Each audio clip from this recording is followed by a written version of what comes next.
Bonjour, alors aujourd'hui on va parler plus algorithmique finalement que programmation au travers un chapitre qui s'appelle diviser pour régner. Cette idée de diviser pour régner elle n'est pas nouvelle, ici vous l'avez traduite en latin. Je vous épargne la lecture parce que je suis déjà ridicule quand je parle en anglais. Mais à l'époque ça signifiait en fait quand il y avait des soucis à l'État, ce qu'on expliquait aux gens c'est que c'était à cause du voisin que tout allait mal, puis aux voisins on disait que c'était à cause des autres que tout allait mal, etc., etc. Et finalement pendant que les gens se querellaient entre eux, il laissait la paix à l'État qui pouvait faire ses petites affaires. Alors évidemment, cette technique de nos jours en politique n'existe pas, mais de toute manière, nous on va parler plutôt informatique, et donc je vais vous présenter le principe d'un algorithme de type diviser pour régner. Il repose sur trois principes. Le premier, c'est diviser, donc on a un problème initial qu'on va découper en sous-problèmes. Éventuellement, ces sous-problèmes-là, on les redécoupera encore en sous-sous-problèmes. Et puis une fois qu'on arrive à des problèmes simples, on a la partie régner, qui consiste à régler le problème simple. Et souvent la partie la plus dure, c'est la dernière partie, c'est la partie combinée. C'est à partir des petits problèmes simples, résoudre les sous-sous-problèmes, puis résoudre les sous-problèmes, puis revenir au problème initial et répondre à la question. Donc ce chapitre est basé surtout sur des exemples. J'ai traité 5 exemples et à chaque fois je me suis posé la question, est-ce qu'appliquer un algorithme du type diviser pour régner simplifie les choses, ou accélère les choses, ou améliore en tout cas la complexité? Alors le premier cas qu'on peut présenter, il est bien connu, vous l'avez déjà rencontré en terminale. Il s'agit de l'algorithme de dichotomie. Donc si je considère une fonction continue, strictement monotone, sur un intervalle AB, et qui change de signe entre A et B, alors le fait qu'elle soit continue d'après le théorème des valeurs intermédiaires m'assure que l'équation f de x égale 0 admet au moins une solution, et le fait de la stricte monotonie va imposer que cette solution-là, en plus, elle est unique. Alors la première solution qu'on peut proposer, c'est l'algorithme le plus naïf, c'est un algorithme par balayage, et qui va consister en fait à trouver un encadrement d'amplitude epsilon de la solution de l'équation f de x égale 0. Et puis on se posera après la question du nombre d'itérations à réaliser pour obtenir une précision de 10 puissance moins n, on appellera ce nombre-là Bn.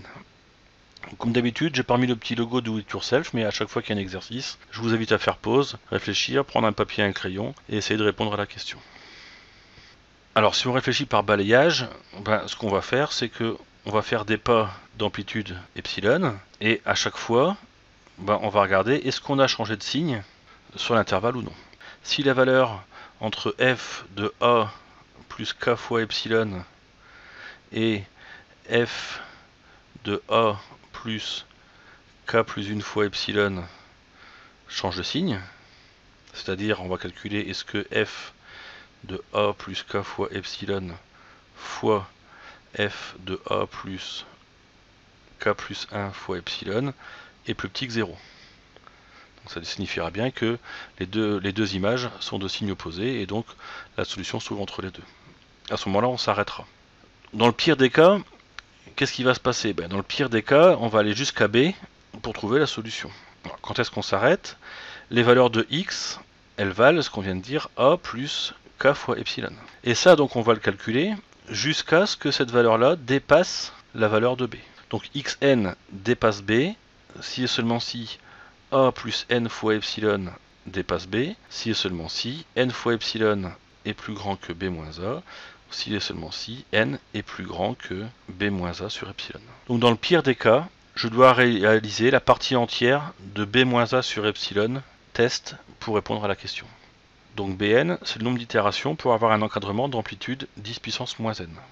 Si je veux un encadrement d'amplitude 10 puissance moins n plus 1, c'est-à-dire un encadrement 10 fois plus précis, il va falloir en fait que je découpe mon epsilon en 10 morceaux.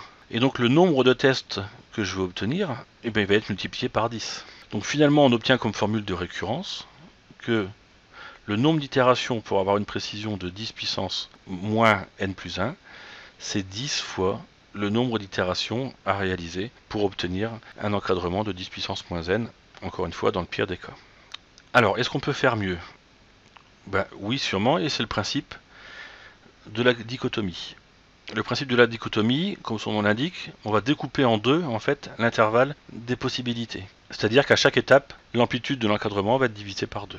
Donc comment on fait ça? On initialise avec un A0 qui vaut A et un B0 qui vaut B. Je calcule le milieu de l'intervalle A0, B0, que j'appelle C0, et je regarde f de C0.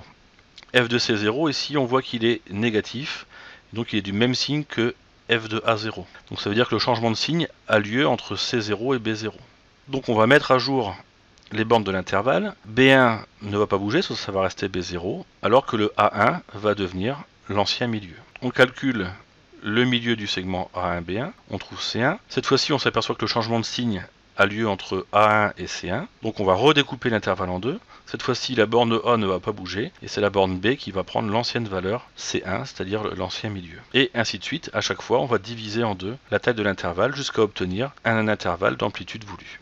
Donc de la même manière, on peut se poser la question combien est-ce qu'il y a d'opérations à réaliser pour obtenir un encadrement d'amplitude epsilon à partir d'un intervalle AB donné. Et puis de la même manière que tout à l'heure, on peut se poser la question si je veux une décimale de plus, donc si je veux diviser par 10 la taille de l'encadrement, donc comment évolue le nombre d'itérations. Alors je vous laisse réfléchir. Puisqu'à chaque itération l'amplitude de l'encadrement est divisée par 2, l'amplitude de l'encadrement qui est donnée, elle suit une suite géométrique finalement de raison 1/2. Et donc on trouve que l'amplitude, au bout de la nème itération, c'est b-a sur 2 puissance n. Ce qu'il faut se poser comme question, c'est quand est-ce que cette amplitude est plus petite qu'epsilon. Donc si b-a sur 2 puissance n est plus petit qu'epsilon, ça veut dire que b-a sur epsilon est plus petit que 2 puissance n, ou si on l'écrit de gauche à droite, ce qui est plus lisible que 2 puissance n est plus grand que b-a sur epsilon. On applique la fonction logarithme népérien, et on obtient que n ln de 2 est plus grand que ln de b-a moins ln de epsilon. On divise par ln de 2 de chaque côté, qui est bien un nombre positif, et donc on obtient que n est plus grand que cette quantité-là. Si on veut essayer d'exprimer n en fonction de epsilon, on voit que cette expression qui est à droite, elle peut s'écrire alpha fois ln de 1 sur epsilon, à cause du moins qui est devant le ln, plus une constante bêta qui dépend de l'amplitude de départ. Alors si on se pose la question de comment évolue le nombre d'itérations pour passer d'un encadrement de 1 sur 10 puissance n à un encadrement de 1 sur 10 puissance n plus 1, on peut regarder ce qui se passe si j'appelle tn plus 1 le nombre d'itérations nécessaires, que l'amplitude au rang n plus 1 soit plus petit qu'epsilon. On l'a calculé tout à l'heure, il suffit de remplacer epsilon par 1 sur 10 puissance n plus 1, et donc on obtient que tn plus 1 c'est le premier entier qui dépasse alpha ln de 10 puissance n plus 1 plus bêta. Si 10 puissance n plus 1 je l'écris en 10 puissance n fois 10. Alors, à cause des parties entières, on n'est pas sûr du résultat, d'ailleurs il y a peu de chances que ce soit ça, mais on peut dire que on va presque retrouver la valeur de Tn plus une constante. Donc vous remarquez que j'ai mis un approximativement égal, puisque la partie entière de a plus b n'est pas égale à la partie entière de a plus la partie entière de b. Et d'ailleurs, cette constante-là, il n'y a aucune raison que ce soit un nombre entier, mais au moins ça donne un ordre de grandeur. Alors si on voulait programmer en OCaml la dichotomie, ça donnerait quelque chose comme ça. Fonction récursive, la fonction en question, les bornes a et b, et epsilon qui est la précision que je veux. Si l'écart entre b et a est plus petit qu'epsilon, c'est fini. Comme valeur approchée de ma solution de l'équation f de x égale 0, je peux envoyer soit a, soit b, soit le milieu de l'intervalle ab. Ça ne change rien. Ces trois valeurs-là sont des valeurs approchées, soit par défaut, soit par excès, de la solution cherchée. Si ce n'est pas le cas, je calcule le milieu de l'intervalle AB et je regarde est-ce qu'il y a un changement de signe entre A et C. Si le changement de signe est entre A et C, on va rappeler la fonction dico et les bornes vont évoluer. La borne A ne bouge pas, la borne B et l'ancienne borne C. Si le changement a lieu de l'autre côté, c'est la borne A qui bouge et la borne B qui ne bouge pas. Donc pour conclure, qu'est-ce qu'on peut dire? Si on appelle x0 la solution de l'équation f de x égale 0, par balayage, si on veut rajouter une décimale à x0, le temps va être multiplié par 10. C'est-à-dire que s'il faut 1 seconde pour avoir 5 décimales, il faudra 10 secondes pour en avoir 6, puis 100 secondes, c'est-à-dire 1 minute 20 pour en avoir une de plus de 10 minutes pour la suivante. Avec la méthode par dichotomie, si on veut rajouter une décimale, le temps à rajouter est constant. Donc si par exemple il faut 5 secondes pour trouver une valeur approchée de x0 à 5 chiffres après la virgule, et puis s'il faut 5,1 secondes pour trouver à 6 chiffres après la virgule, il faudra 1,2 secondes pour trouver à 7 chiffres, 1,3 secondes pour trouver à 8 chiffres. Donc évidemment, la méthode par dichotomie est beaucoup plus efficace. Intéressons-nous à un deuxième exemple, le problème d'exponentiation rapide. Le but en fait de ce problème-là, c'est tout simplement de calculer a puissance n, où a et n ne sont pas nuls en même temps pour éviter le problème du 0 puissance 0. Alors on peut d'abord chercher un algorithme naïf et puis réfléchir à sa complexité. Donc je vous laisse réfléchir avec papier crayon sous la main et puis même au camel pour le coder et vérifier si ça marche. Bon, pas de difficulté pour cet exercice-là, d'ailleurs on l'a déjà traité en TD. Version récursive classique, qui est basée sur le fait que a puissance 0 fait 1 et a puissance n vaut a fois a puissance n-1 dans les autres cas. Si on veut améliorer un petit peu avec une version récursive terminale, qu'on a déjà vu aussi en TD, il suffit juste d'utiliser un accumulateur pour emmagasiner au fur et à mesure le résultat, et dans ce cas-là on renvoie directement la valeur de l'accumulateur en fin de récursivité. Donc au niveau de la complexité, rien de compliqué non plus. Soit on compte le nombre de multiplications par exemple, ou le nombre d'entrées dans la fonction, ça revient à peu près au même, à 1 près. Si je compte juste le nombre de multiplications, je vois que pour a puissance 0, j'ai 0 multiplication parce que j'ai directement la réponse. Pour a puissance 1, je vais avoir une multiplication. Et comme à chaque fois on va descendre de 1, pour a puissance n, on peut démontrer assez facilement par récurrence qu'on a n multiplications réalisées. Puisqu'en fait cette propriété-là, elle est basée sur le fait que a puissance n égale a fois a fois a fois a n fois. Donc dans les deux cas, on a une complexité en grand O de n. Alors je vais revenir sur cette notation grand O que vous avez rencontrée cette année en classe préparatoire. Je vais redonner la définition. On dit que si un et vn sont deux suites strictement positives, on dit que un est un grand O de vn si la suite un sur vn est bornée. Dit autrement, dire que un est un grand O de Vn signifie qu'il existe une constante positive, telle que, pour tout n, un est plus petit ou égal à m fois Vn. Alors, le problème avec cette notation-là, c'est que si je dis qu'une suite un est un grand O de n, ça veut dire qu'elle est plus petite qu'une certaine constante fois n, mais comme n est à son tour plus petit que n carré, un est aussi un grand O de n carré. Et comme n carré est plus petit que 2 puissance n, un c'est aussi un grand O de 2 puissance n. Alors du coup on se retrouve avec un truc un peu gênant parce que finalement qu'un algorithme soit proportionnel à n carré ou à 2 puissance n, évidemment ça va pas être le même temps d'exécution. Donc on voit que la notation grand O, elle n'est pas tout à fait satisfaisante puisqu'elle permet de majorer, mais pas exactement de donner le meilleur majorant, on va dire. Alors il y a une nouvelle notation qui signifie de l'ordre 2. Alors cette notation en fait ça s'appelle les notations de Landau. Et si on a un et Vn qui sont deux suites strictement positives, comme tout à l'heure, on dira que un est un θ de Vn, si un est un grand O de Vn, et qu'en même temps Vn est un grand O de un. C'est-à-dire qu'il n'y en a pas une qui est négligeable par rapport à l'autre. On dit autrement, on dira que un est un θ de Vn s'il existe deux constantes m1 et m2 strictement positives, telles que la quantité un soit coincée entre m1 fois Vn et m2 fois Vn. Donc par exemple, on peut dire que la quantité 4n fois n-3 log en base 2 de n plus 2 est de l'ordre de n carré ln de n. Donc dans l'exemple précédent, avec l'algorithme naïf, la complexité était de l'ordre de n. Alors, est-ce qu'on peut appliquer le principe du divisé pour régner pour calculer a puissance n? Oui, c'est ce qu'on appelle l'algorithme de l'exponentiation rapide. Et il suffit de remarquer que a puissance n peut s'écrire a puissance n sur 2 le tout au carré, en particulier si n est pair, et a fois a puissance n-1 sur 2 le tout au carré sinon. Ou alors, ce qui peut être plus pratique parfois, ça s'écrit a carré puissance n sur 2 si n est pair, et a fois a carré puissance n-1 sur 2 sinon. Donc ici on comprend bien la notion d'algorithme de diviser pour régner, puisqu'on voit qu'à chaque tour, la puissance va au moins être divisée par 2. Si je prends par exemple 2 puissance 10, 10 étant pair, je peux l'écrire 2 au carré 4 puissance 5.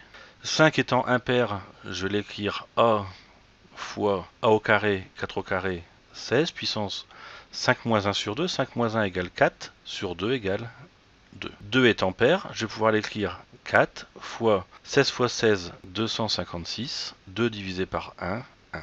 1 étant impair, je vais pouvoir l'écrire 256 fois 256 au carré, qui fait beaucoup, puissance 1 moins 1, 0 sur 2, 0. On va arriver au cas d'arrêt. Un truc puissance 0, ça fait 1. Donc il va rester 256 fois 4. Et donc on trouve 1024. Alors ce que je vous propose, c'est d'écrire une fonction récursive qui applique cet algorithme. À vous de jouer. Alors comme on l'a fait tourner sur un exemple, je pense qu'il n'y aura pas trop de difficultés. La première version qui est basée sur la première définition. Donc je vais calculer a puissance n sur 2 et après le mettre au carré. Ou a puissance n-1 sur 2 et après le mettre au carré. Cas d'arrêt, quand la puissance est 0, on renvoie 1. quand je demande puissance n, où n est un nombre pair, je calcule a puissance n sur 2 et je renvoie le résultat au carré. Comme il n'y a pas la fonction carré, ben on renvoie x fois x. C'est pour ça qu'on va lui donner un nom. Dernier cas, si n est impair, c'est pas la peine de préciser impair puisqu'il n'est pas pair, donc il est forcément impair. Je calcule a puissance n-1 sur 2. Alors là, au passage, vous remarquez que j'ai pas mis le moins 1, mais comme n est impair, si je fais le quotient entier de n sur 2, c'est la même chose que n-1 sur 2. Et cette fois-ci, je fais le calcul de a fois le résultat au carré.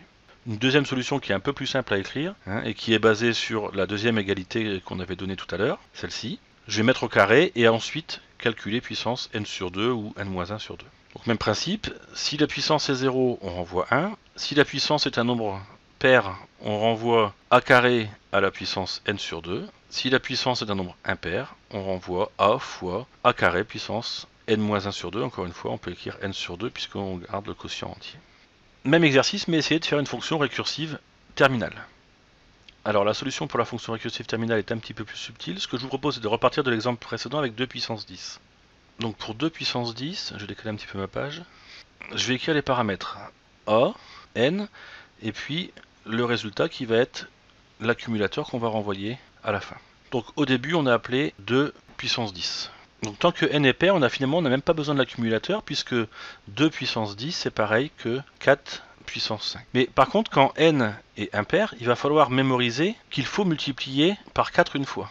Donc c'est là qu'on va garder en mémoire dans l'accumulateur le 4. Et donc 4 puissance 5, c'est pareil que 4 fois 16 puissance 2. Donc on voit que ici en fait on a multiplié par a l'accumulateur, à condition évidemment d'avoir initialisé le résultat à 1.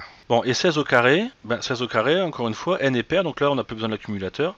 On va remplacer ça par 256 puissance 1 fois 4. Comme 1 est un nombre impair, ce qu'on va faire, on va multiplier l'accumulateur par 256, ce qu'on va effectuer ici en fait.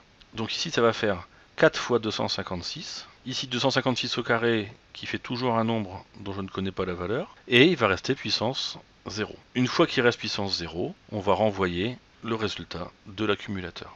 Et donc on aura bien une fonction récursive terminale. Informatiquement, voilà ce que ça va donner. Si l'exposant est 0, on renvoie le résultat. Si l'exposant est pair, on ne touche pas à l'accumulateur et on remplace a par a fois a et l'exposant on le divise par 2. Si l'exposant est impair, on multiplie l'accumulateur par a et on remplace a par a fois a et on divise l'exposant par 2. Alors intéressons-nous à la complexité. Et donc ce qu'on propose, c'est qu'on va noter Bn, le nombre de multiplications à effectuer pour calculer a puissance n avec cet algorithme d'exponentiation rapide. Et puis on va appeler an pour l'algorithme naïf, on l'a déjà fait tout à l'heure, on sait que an vaut n. Donc ce que je vous demande, c'est de démontrer, alors il faudra peut-être utiliser une récurrence et puis distinguer les cas où c'est pair, où n est pair et où n est impair. Donc essayez d'encadrer la valeur de Bn et puis conclure sur l'efficacité de cet algorithme-là. Donc le plus clair peut-être que c'est celui-ci. Donc qu'est-ce qu'on peut dire? On peut dire que si n fait 0, il n'y a aucune multiplication à faire puisqu'on renvoie directement 1. Si n est pair, donc si c'est de la forme 2 fois p, on a une multiplication à faire et après il faut recalculer une puissance avec un indice divisé par 2, donc 2p sur 2, donc ça fait pp. Et puis si n est impair, cette fois-ci il y a deux multiplications à faire, il y en a une là et une là. Donc il y a deux multiplications à faire, puis après, rappeler la fonction puissance avec un ordre de 2p-1 divisé par 2. Si je prends que le quotient entier, ça fait donc bp. Bon, alors appelons Pn la proposition que la quantité Bn, elle est coincée entre le log en base 2 de n plus 1 une fois et deux fois à droite. D'ailleurs, on reconnaît ici une multiplication, en fait, c'est dans le meilleur des cas, et puis deux multiplications s'il y avait, dans le pire des cas, que des nombres impairs. Alors la proposition rang 0, elle est vraie, parce que B0 fait 0, et que le log en base 2 de 0 plus 1, ça vaut ln de 1 sur ln de 2, et donc ça fait 0. Maintenant, si pour n fixé, les propositions P0, P1, P2, P3, jusque P au rang n sont vraies, qu'est-ce qui peut se passer? Il va falloir distinguer deux cas en fait selon si le terme est pair ou impair. Donc, si n plus 1 est pair, donc n plus 1 s'écrit sous la forme 2 fois p. Donc ça veut dire que b au rang n plus 1, donc c'est b indice 2p, et donc ça vaut 1 plus bp. Alors p il est clairement plus petit que n plus 1, donc je peux appliquer mon hypothèse de récurrence. Donc BP, lui, il est coincé entre ln, enfin log en base 2 de p plus 1, et le log en base 2 de p plus 1 fois 2. Le but, c'est d'arriver à la fin à bn plus 1, donc b indice de p, et donc à 1 plus bp. Bon, donc c'est pas trop violent. La première idée qu'on peut avoir, qui est sûrement la bonne, c'est d'ajouter 1 de chaque côté. Donc je peux affirmer que 1 plus le log en base 2 de p plus 1 est plus petit que 1 plus bp, et 1 plus 2 fois log en base 2 de p plus 1. Log, le 1, je peux l'écrire, le log en base 2 de 2, plus le log en base 2 de p plus 1. Ça fait 1 plus bp, donc ça fait b indice de p. Ici, je 2 log en base 2 de p plus 1, il reste plus 1,5. Ici, on va trouver b indice n plus 1. Ici, on a du log de a plus log de b, donc ça va donner du log de 2p plus 2. Ici, c'est pareil, je vais avoir du log en base 2 de p plus 1. 1, je peux l'écrire log en base 2 de 2 sur 2, c'est-à-dire ça fait du log en base 2 de 2 puissance 1,5, donc de racine de 2. Alors qu'est-ce que je veux? Je sais que n plus 1, ça vaut 2p. Donc ça, je peux l'écrire log de n plus 1 plus 2, plus petit que b indice n plus 1, qui est plus petit à son tour que, donc là c'est pareil, on va rentrer le log, les deux logs ensemble, log de a plus log de b, donc ça fait du log de racine de 2 fois p plus 1. Donc ici ça fait du log en base 2 de n plus 3, mais ça c'est à son tour plus grand que le log en base 2 de n plus 2. Et ici j'ai du 2 log en base 2 de racine de 2 fois p plus racine de 2. Moi ici ce que je voudrais c'est du log en base 2 de n plus 1, donc de n plus 2. Bon, alors il faut comparer ces deux quantités là. Donc qu'est-ce que je peux dire de n plus 2 par rapport à racine de 2 fois p plus racine de 2? Racine de 2 fois p plus racine de 2, quand est-ce que c'est plus petit que n plus 2? Ben, quand racine de 2 fois p plus racine de 2 est plus petit que 2p plus 1. Bon, donc moi c'est p que je cherche, donc ça fait racine de 2 moins 2 fois p est plus petit que 1 moins racine de 2. Et donc ça fait que p est plus petit que... Alors attention, racine de 2 moins 2 c'est un nombre qui est négatif, donc ça ferait plutôt quand p est plus grand que 1 moins racine de 2 sur racine de 2 moins 2. Alors ce nombre horrible, on va peut-être pas le laisser comme ça, on va multiplier par racine de 2 plus 2 et racine de 2. Donc ça fait racine de 2 plus 2 moins racine de 2 au carré 2 moins 2 racine de 2 sur racine de 2 au carré qui fait 2 moins 2 au carré qui fait 4. Et donc ça fait du racine de 2 sur 2, c'est-à-dire 0,707. Donc ici c'est vrai puisque n est supérieur ou égal à 0, donc n plus 1 est supérieur ou égal à 1. En plus c'est un nombre pair, donc c'est supérieur ou égal à 2, donc ici p fait au moins 1. Donc ça, c'est vrai. Donc on peut affirmer que racine de 2 fois p plus racine de 2 est toujours plus petit que n plus 2 quand p vaut au moins 1. Et donc, par croissance de la fonction log en base 2, on obtient ce qu'on veut. Donc si je reviens à la page précédente, ici, comme conclusion, c'est que b au rang n plus 1 est encadré par log en base 2 de n plus 1 et 2 log en base 2 de n plus 1 plus 1. C'est-à-dire que la proposition au rang n plus 1 est vraie. Alors le travail n'est pas totalement fini puisque là on a fait que dans le cas où n plus 1 était pair, il faudrait le faire aussi dans le cas où n plus 1 est impair, mais ça je vous laisse en exercice, c'est exactement la même idée, le même type d'encadrement. Si vous avez des questions, on peut revenir à distance là-dessus. Voilà, finalement, par récurrence ici forte, puisqu'on a besoin de supposer tous les rangs avant vrai. Donc par récurrence forte, ici on a démontré que la proposition était vraie. Alors, on nous demande maintenant de conclure. On sait que pour tout n dans n, on avait le nombre de multiplications avec l'algorithme naïf qui valait n, et le nombre de multiplications avec l'algorithme d'exponentiation rapide qui est coincé entre le log en base 2 de n plus 1 et 2 fois le log en base 2 de n plus 1. Donc on peut affirmer que Bn est de l'ordre de log en base 2 de n plus 1. Finalement, le plus 1 ne va pas jouer un rôle important. Et puis log en base 2, en fait, c'est ln de n sur ln de 2. Donc finalement, on peut même dire que Bn, c'est de l'ordre de ln de n. Et ça, évidemment, c'est beaucoup mieux que du n. Alors, à quoi ça peut servir tout ça? Calculer des grandes puissances de nombres. Par exemple, voici un exemple d'application, c'est ce qu'on appelle le chiffrement RSA. Donc c'est un système de cryptographie qu'on appelle asymétrique, on va voir pourquoi, qui a en fait été inventé par 3 personnes, dont les initiales sont R, S et A, donc là, attention, ils ne sont pas dans l'ordre. Alors par tradition, en fait, on appelle Alice la personne qui va recevoir le message, et Bob la personne qui envoie le message. Comme ça, c'est A et B, et c'est assez simple ensuite de modéliser les situations. Alors, comment ça se passe? Alice va choisir 2 nombres entiers naturels, premier, P et Q, et elle fait le produit P fois Q. Ensuite, elle choisit un nombre entier qui est premier avec le produit P-1 fois Q-1. Ensuite, elle va publier dans ce qu'on appelle un annuaire, sa clé publique, qui est un couple avec N, donc le produit des 2 nombres premiers, et C. Évidemment, elle garde secret P et Q. Et enfin, elle va calculer, grâce au nombre P et Q qu'elle a conservé pour l'instant secret, une clé D qui vérifie que C fois D égale 1 modulo P-1 fois Q-1.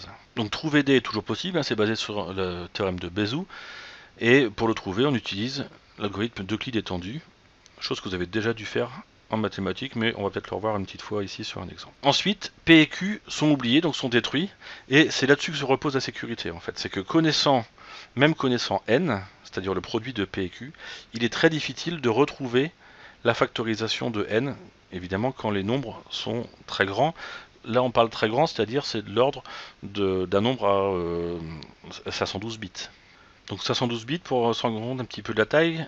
Là je vais peut-être prendre un logiciel un peu plus adapté pour travailler sur les grands nombres. Donc si je tape 2 puissance, donc on peut aller de 0 à 2 puissance 512 moins 1, allez si on va être précis. Donc voilà là le nombre le plus grand qu'on peut emmagasiner sur 512 bits. Si on veut avoir la longueur de ce truc là, on va peut-être le mettre en chaîne. Voilà, ça fait un nombre avec 155 décimales. Donc si on ne veut pas passer par les chaînes, on peut aussi utiliser le log en base 10. Et je peux lui demander le log en base 10 de 2 puissance 512. Voilà, ça me donne aussi une bonne information sur le nombre de décimales, le nombre de chiffres, pardon, sur un nombre entier, je vous rappelle. Voilà, donc revenons à ce que je disais. Donc ensuite, P et Q sont oubliés, donc c'est là-dessus que repose la sécurité. Et en fait, pour envoyer le message, c'est très simple. Donc en fait, ce qu'on appelle un message ici, c'est un nombre. Au pire, un caractère, c'est aussi un nombre en utilisant la table ASCII, hein, donc on peut s'en sortir, tout est nombre pour une machine. Donc si Bob va envoyer le message M, il va envoyer en fait le message M puissance C modulo N, vu qu'il connaît N et C. Alice, en fait, elle reçoit le message, et elle va calculer le message qu'elle a reçu puissance D. Et il y a un théorème de mathématiques, que vous pouvez essayer de démontrer si vous voulez, vous avez ce qu'il faut comme connaissance pour le faire, qui dit que M et M secondes, modulo N, sont congrus. C'est-à-dire que M est congru à M puissance C fois D modulo N. Donc en pratique, comment on fait pour retomber sur M? On calcule M puissance donc C fois D, et on regarde le reste dans la division par N.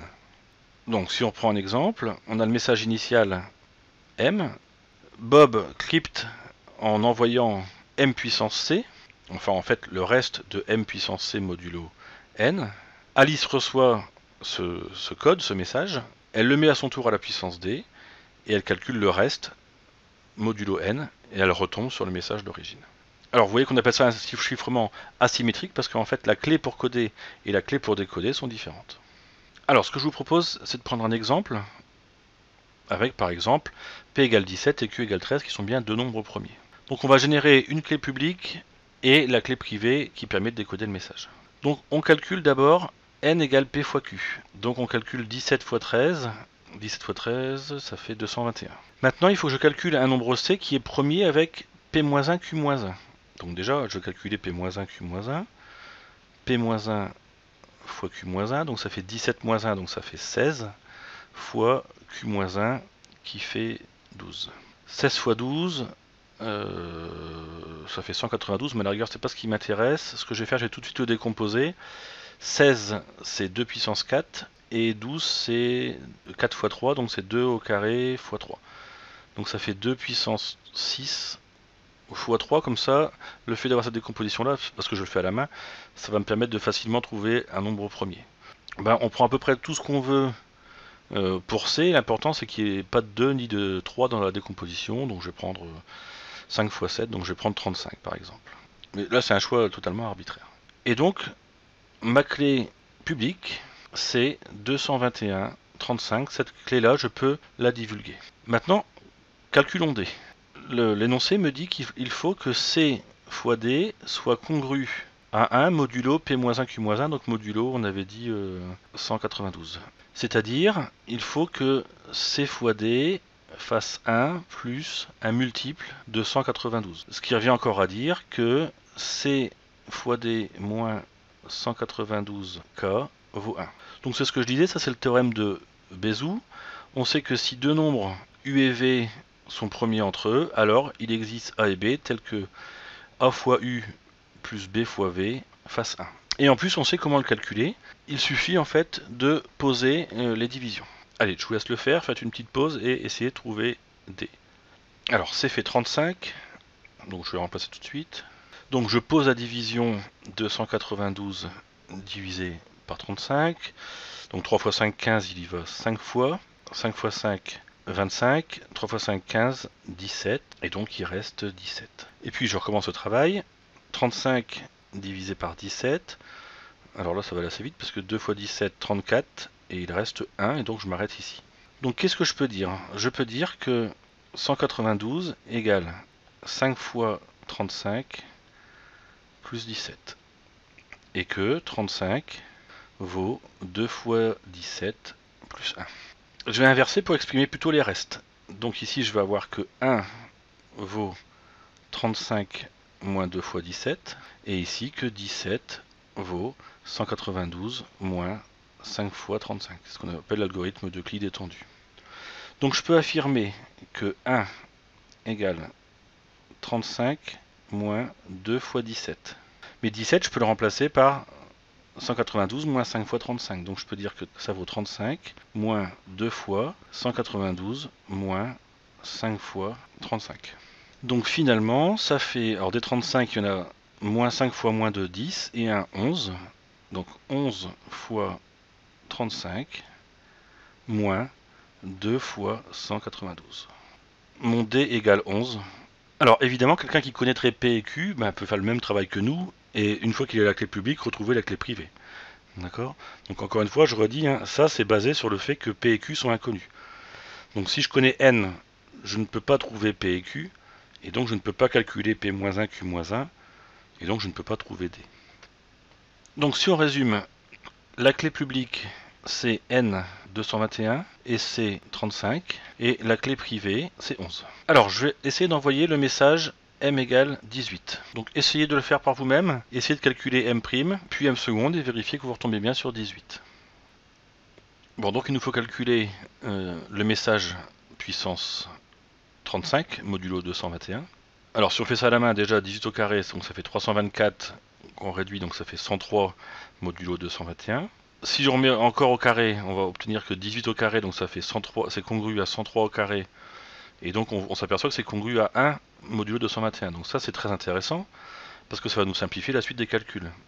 Parce qu'à chaque fois que je vais avoir un 18 puissance 4, ça va faire 1. Et donc M' qui vaut 18 puissance 35, ça vaut 35, je peux l'écrire 4 fois 8, 32 plus 3. Et donc 18 puissance 4 fois 8, je peux l'écrire 18 puissance 4, le tout puissance 8, c'est-à-dire 1 puissance 8, c'est-à-dire 1.